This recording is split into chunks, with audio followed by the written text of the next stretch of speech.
Hello, everybody, and welcome back to Paddock Project. I think my heart rate is still elevated from that race. Oh my God. Also, thank God for plane Wi Fi. I really needed it to work because I was on a plane and needed to watch this race in real time with it coming down to the wire. And the Wi Fi has been broken on all of my recent flights. So, feeling extra grateful that it worked because what a weekend. We knew going into this weekend that it was going to be telling for the championship, just given how many points there were on the table with the sprint. And we officially are heading into a three-way title fight in Abu Dhabi. And here's where we stand, just to get that out of the way first. So Lando has 408 points, leading Max by 12, who has 396, and Oscar with 392. So any of them can win, and I will go through the various scenarios needed for each of them a little bit later on. But it's the first time in 15 years that we're going into the final round with three drivers in contention. The last time was 2007 with Kimi Räikkönen being down. I believe he was down 12 points going into the final race, which was Brazil in 2007, and he won by 1 point. So that could be the fate of Max Verstappen. We shall see. Qatar provided some entertainment, not least of which because it's a very fast track, but it's also hard to pass. Qualifying is really important, although not as important as good strategy, as we will discuss. Everyone seemed to have some issues with track limits. It was pretty dusty out there. So there was just a lot going on. And we're going to dive into all the racing, both the sprint and the actual race itself. But before we do that, I wrote a Substack article about my favorite Formula One books. And especially as we're heading into the holiday season, it's always nice to curl up with a book or gift a book. And so check that out. The link is in the description in the bio. Hopefully you've read some of them. If not, I highly, highly recommend all of them. I've read a lot of Formula One books and it was hard to narrow it down to just seven, but I really do think these seven are representative of some incredible F1 literature out there. Okay, let's get into the racing, shall we? So for sprint quali out in Q1, we had Stroll, Lawson, Hamilton, Gasly, and Colapinto. It was so rough for Hamilton. He was only out qualifying the Alpines, which was brutal. Leclerc was P13 in SQ1, so generally just not a great showing from Ferrari this weekend, which we'll get to as well. But SQ2, we had out Hajar, Behrman, Bortoleto, Hulkenberg, Ocon. Hulkenberg had a lap time deleted for track limits, which was sort of foreshadowing for a lot of people throughout the rest of the weekend. A couple people went off into the dunes. There was some traffic. But SQ3, this was exciting because it was Piastri back in his form. He got pole, followed by Russell, who split the two McLarens. So it was Piastri, Russell, then Norris, and then Alonso, Tsunoda, who outqualified Max Verstappen, his teammate, which was crazy. And Max was complaining about the car bouncing and went off track. And it was definitely Yuki's best qualifying in a Red Bull. So it was a shame that that didn't pan out for better things this weekend. But yeah, definitely an interesting start to the weekend for Red Bull, which, as we will see, the fortunes kind of reversed for those two drivers. And when it mattered for Max, he pulled it together. For the sprint, there was a great reaction at the start from both McLarens. Both Red Bulls passed Alonso, and then Yuki, the good teammate that he is, made it easy for Max to come by. So Max was up 2 places into P4 after the first turn. Both Racing Bulls were also up 2 places at the start. Unfortunately, neither were in points position, but good reaction times from them. Stroll and Hamilton both started from the pit lane after taking upgrades to their cars. And then Max was within DRS on Lando for several laps, but then started struggling a bit with the car. Yuki got a 5-second time penalty for track limits, which dropped him down. The announcers were just not happy at all with that performance. They called it sloppy and just not great after obviously qualifying pretty well. So not a great showing, unfortunately, from Yuki in the sprint. And then Kimi was 1 place behind him. He also got a black and white flag for track limits, but he managed to hold it on track. So Yuki, with his 5-second time penalty, dropped behind Kimi. Piastri also reported a vibration in the car, but all was fine. He won the sprint, so that was great to see him back on his form. It was his first win since the Dutch Grand Prix. And behind him, Russell P2, Norris P3, Verstappen P4. So unfortunately, winning the sprint doesn't give you a lot in terms of points because it's just 1 point that separates each place. So if you get first, you have 8 points, second, 7, 6, so on. But he did take 2 points out of Lando with that result. So that brought them a little closer and even just good for confidence and momentum. So on to quali the same day in that afternoon. So Q1 out, we had Yuki Tsunoda, Ocon, Hamilton again, Stroll, and Colapinto. Everybody started on softs, but Yeah, so brutal for Hamilton. Leclerc also was ninth in Q1, so not incredible, but just like tragic for both of them. It really felt like the car was not in either of their favors this whole weekend. Bortoleto knocked out Sonoda, who was upset on the radio, especially after his sprint quali performance. It's kind of a bummer for him. And then Q2 out, we had Hulkenberg, Lawson, Behrman, Bortoleto, and Albon. Norris had a lap deleted with about 7 minutes to go, but he was able to find a good clean lap.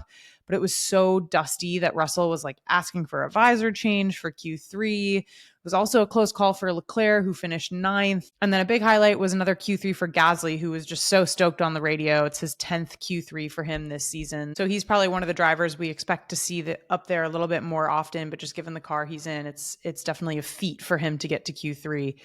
But for Q3, it was an incredible battle between the McLarens. The qualifying head-to-head was 11-11 going into this. There was a crazy spin and save from Leclerc. Sainz was released with a sticker on his car, and that caused a brief red flag because they had to rescue it and pick up the debris from that. It's just a very strange issue. I guess it was stuck on the floor of the garage or something.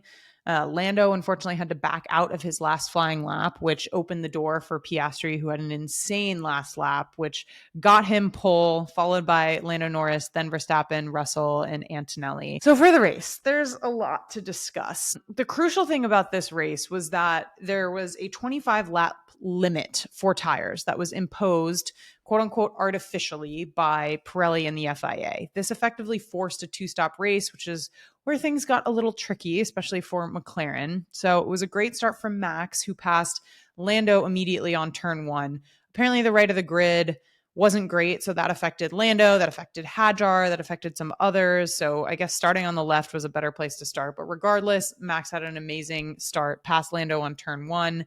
Then came the very important incident between Pierre Gasly and Nico Hulkenberg that really changed the fabric of this race. They made contact, Nico spun and retired, which caused a safety car at lap 8.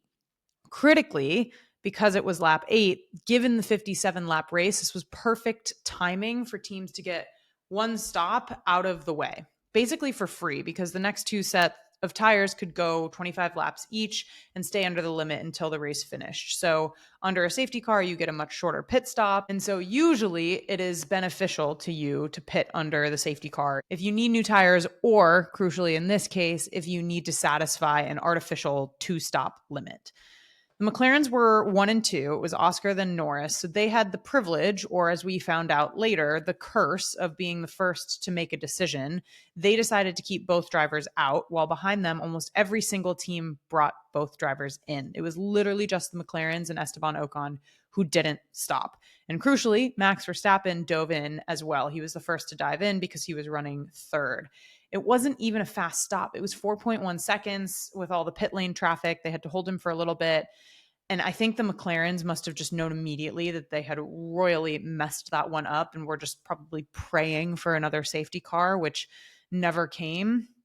On a different track, I think the strategy of fresher tires and flexibility and more stops might have worked, but given how difficult this track is to pass, that was just a hugely risky move. And Lando questioned it on the radio kind of almost immediately, and they said something about preserving tire flexibility at the end, which was just kind of a pipe dream, I think. The McLarens did execute their two subsequent pit stops well, including a 1.8 second stop, but it just unfortunately didn't matter after that first strategy blunder. Like, without another safety car, they were really left hanging out to dry there. Everyone else pitted at lap 32. I don't think I've ever heard Ted Kravitz so excited about all the happenings in the pit lane. The traffic was chaos. Honestly, it was pretty impressive that no one ran into each other, although there were some close calls. There were some wobbles from the top three of Lando, Oscar, and Max, with each of them taking a little bit of a dip into the gravel, and maybe Lando in particular sustaining a little bit of damage, but nothing too crazy. And they all obviously ended up finishing the race just fine. Oscar did try to make a run at Max, but it just wasn't enough despite how fast he was driving. Honestly, he had an incredible weekend. And unfortunately, just with the strategy, Max managed to control and win the race with Oscar in P2 and then Carlos in P3. So before we talk about all of the details of those decisions, we just have to celebrate Carlos and Williams for a second, because it's the first Williams driver in over a decade to get two podiums in the same season. It also cemented their P5 in constructors, which is huge, to go from P9 to P5 in a single season, especially in the same era of regulations from one season to the next, is just incredible. Lewis and Carlos had a cute moment in the media pen afterwards, with Lewis congratulating him despite, unfortunately, the bad race he had. And obviously the fact that Lewis was the one who replaced Carlos at Ferrari, that must just mean a decent amount to Carlos to have that. And let me also just say that Carlos Sainz's race radios were incredible. He's definitely one of the most brilliant strategists of all the drivers. Just an incredible race from him. And you just hear him constantly on the radio, like calling out his own strategy. And I think we need to think about this, or it's time to do this. And I don't know how someone like, I don't know how drivers do that, especially Carlos. He just seems to be one of the best at it. So cheers to him. Everybody seems so happy. I love the picture of James Vowles like on the floor smiling. It's very, very wholesome. And I am so here for this Williams renaissance, because, as I say, everyone's a Williams fan. Lando, meanwhile, finished P4 after a late pass of Kimi Antonelli for that position. And I'll talk about the Kimi incident in a minute, but I want to get into my MVPs and LVPs, because I think that will cover some of the things in more detail and maybe talk about some of the things we haven't yet. So for MVP, I have to give it to the one, the only, the legendary Hannah Schmitz, the Red Bull head strategist, strategy call of the season for sure. I love how she also got challenged on that call and stuck to her guns, knowing that it was the right thing to do. She said afterwards that people were like, "Are you sure?" And she was like, "Yes." So props to them also for bringing her up on the podium to celebrate and recognizing that this was largely due to Hannah, that Max was in the position that he was in.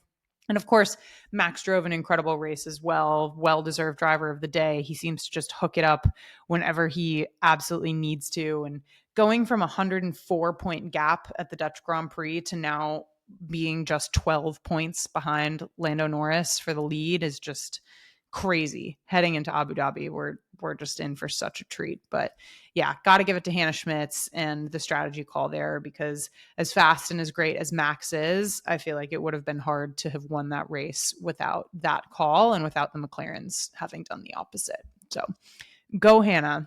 We'll also, of course, give it to Carlos, although I just talked about him. For LVPs, first one's pretty obvious. I think that McLaren strategy call, we know, was a huge blunder. And I think both Zach Brown and Andrea Stella admitted it was the wrong call after the race.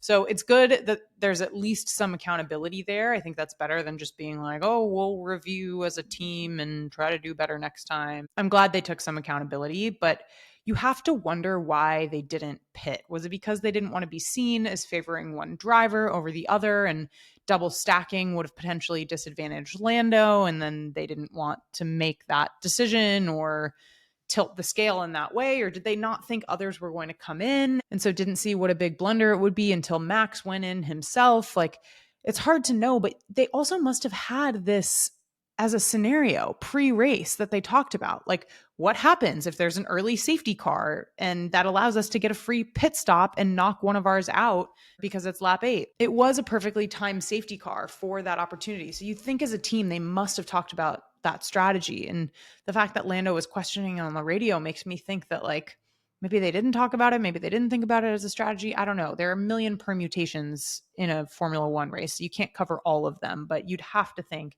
at a race like this where there's been a safety car. I think every race since Qatar has happened. Like, the timing of that is important. And do we pit our drivers or not? Even if they're like right behind one another, do we double stack that? I don't know. It's just so tough to think about and to see. And I feel my heart really hurts for both of these drivers. Like, it's bad when Oscar Piastri posts a picture after the race with no caption and no music. And then also Lando being totally silent on the radio for minutes after the race ended, like didn't say anything else. And I just felt so bad for Oscar, especially because he has been struggling basically since August. And he said this was the best weekend he's had driving. And I really felt that to be true. Like, the Oscar we saw this weekend is so different than the Oscar that we've seen in September and October and most of this month. And I I'm not sure if it's the fact that he favors this high grip track or if he's just throwing it all at the wall now that he really doesn't have much to lose with only 1 to 2 rounds left. But it's just like, it's so great to see him come back and challenge for this title. And I'm so happy that we have a 3-way fight in Abu Dhabi. But it's like, gosh, when will the team get out of their driver's own way? I mean, obviously in Vegas, we had a double disqualification due to no fault of the drivers.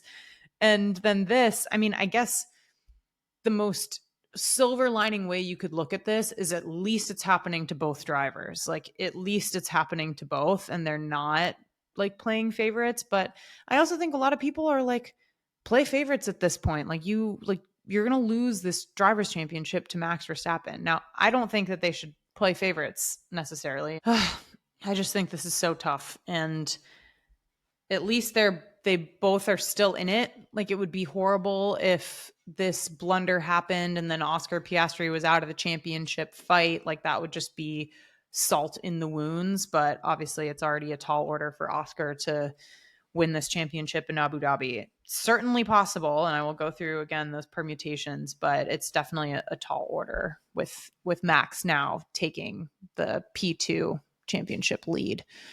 My second LVP was GP, Max's race engineer, his radio about Kimi, quote unquote, letting Lando by. I couldn't believe I heard it when I saw it. GP got on the radio to Max. This was late in the race when Lando passed Kimi for P4. And it was kind of strange. Like, Kimi went off track. I think it was a mistake, but like Lando sailed right by him. But GP felt the need to get on the radio to Max and say, I don't know what just happened there, but Lando passed Kimi and like Kimi seemed to just let him by, which is like kind of a crazy accusation to make, that Kimi would be meddling somehow or tilting the scale in the favor of someone for the championship. Like, what a strange thing to say. And I get you say it in the heat of the moment, but Toto called it total utter nonsense and said, how brainless can you be to even say something like this? Why would we even think about interfering in a driver's championship, essentially? And Kimi changed his profile picture on Instagram to a black circle after a lot of the hate that he was getting online and whatever. It's just, leave the poor kid alone. He's a teenager and he's a rookie season. Obviously, he's not meddling in the championship. And if anything, he loves Max Verstappen. Like, Max is his mentor. He's like his adopted father, you know? It's like, God, people are crazy. I don't know. Maybe GP just was confused and thought he saw something and felt the need to say it on the radio. And that's the one thing that gets picked up by the broadcast and blah, blah, blah. And it stirs the pot and all of that. But GP, come on. You know better than that. I don't know. Your driver just won the race. Like, let's not stir the pot. So a couple discussion points before we round it out. I think number one, the question that everybody's asking heading into Abu Dhabi, should McLaren favor Lando? Lando is 16 points ahead of Oscar Piastri. And so it is a pretty tall order. Let me first just say, I don't think they will favor Lando unless it's basically a zero chance situation for Oscar Piastri to win the title himself. I think the right thing to do is to let them duke it out, particularly in quali, and then go from there. Like, if Max is not a threat for the drivers' championship, like, let the two drivers race. But for example, if Max is P1 and if Lando is in a position where Max is going to win the championship, which is P4 or lower, then I don't see how they can't use everything they can to try and get Lando the title if Oscar is not in contention as things stand. But we've heard Zach Brown's comments, the interview that he gave a couple months ago, basically saying we would rather lose this championship to Max Verstappen than favor a driver or tell a driver that their dream to be world champion like is non-existent, or sorry, like better luck next year. So I do think it's going to be a very specific special situation where Oscar is all but out of the running or out of the running completely for them to actually favor Lando. And then begs the question of like, okay, if Oscar is so far down, like, can he even help Lando? I don't know. We'll see. But I have a hard time believing that McLaren is going to favor either driver in this race unless it's mathematically impossible for Oscar to win given the position he's in. So we shall see. Now, to talk about the championship scenarios. So, long story short, if Lando finishes on the podium, he wins the title, regardless of where Max and Oscar place. Like, Lando could win, and it could be Max P2, Oscar P3. Like, Lando still wins the title. It gets more complicated if he's not on the podium. So, if Max were to win the race, Lando would have to be P4 or lower. And if Oscar were to win the race, Lando would have to be P6 or lower. Now, obviously, there are a ton of different permutations based off of where they finish, but that is kind of the simplest way to explain it. But yeah, as I've said, I'll be happy if any three of them win it. I just really hope that they all come in with confidence. Like, I would hate to see Lando or Oscar or any one of them choke, so to speak, in this last race and just not feel ready to seize the moment. So I hope they all give it their best. I hope they all feel good about what they bring to the table, regardless of the outcome. But yeah, obviously not all three can win this championship. So it's going to come down to one of them. And I think my prediction is still Lando. I've said this since the beginning of the season. If you remember when I had Matt and Tommy on all the way back in Saudi Arabia, I said Lando.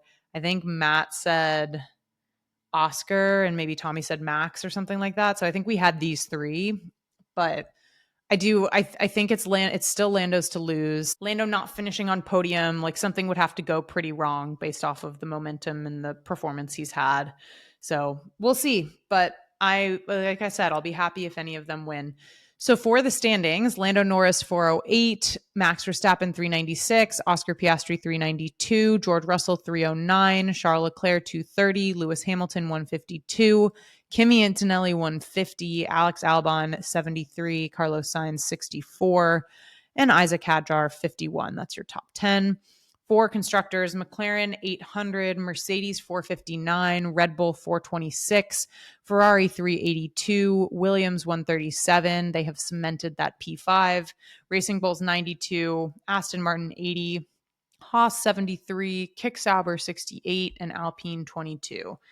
We still have no contract announcements for the second Red Bull seat or either of the Racing Bulls seat. I thought that maybe this week we would get it, but now with the championship, I feel like it won't be announced until after everything happens, but we shall see. We're heading into the finale. I cannot believe a race 24 of 24 this season. It all comes down to this. Another season almost done and dusted. And how lucky are we that we have a three-way title fight to the end? Like, I don't want it to come down to the last lap because I feel like my heart rate can't handle it. But at the same time, I kind of do. Like, it's just so cool to witness this. But yeah, I was stressed watching this race, and I'm going to be really stressed at 5 a.m. on Sunday morning when it's Abu Dhabi race time, my time. So you best believe I'll be wide awake for that. Let's do it.